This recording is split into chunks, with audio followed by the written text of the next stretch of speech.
यासाठी देवा कशासाठी? खाण्यापिण्यासाठी नाही. तुझी चरण सेवा साधा. आणखीन कशा करता? तुझी चरण सेवा साधावया. पुढे काय आहे? हा हरिनाम कीर्तन संत. ऐकलं? कशा करता जन्म घ्यायचा आहे?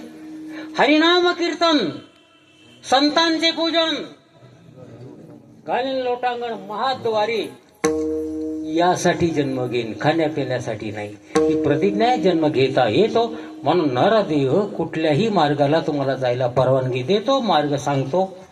अशा दृष्टिकोनातून मुक्त होण्याचा मार्ग पाप पुण्यातीत आहे. विठ्ठल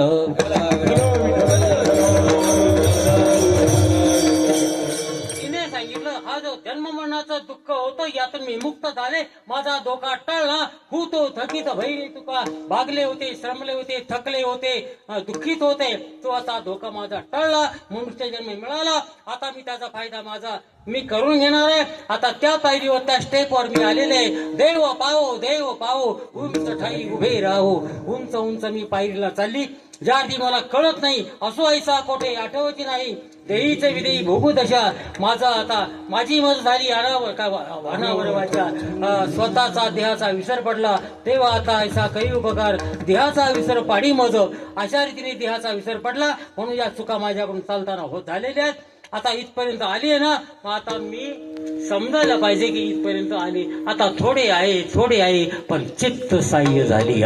चित्त साह्य झालं की आता थोडंच राहिलेलं आहे, एक 15-20 मिनिटच राहिलेले. विठ्ठल विठ्ठल.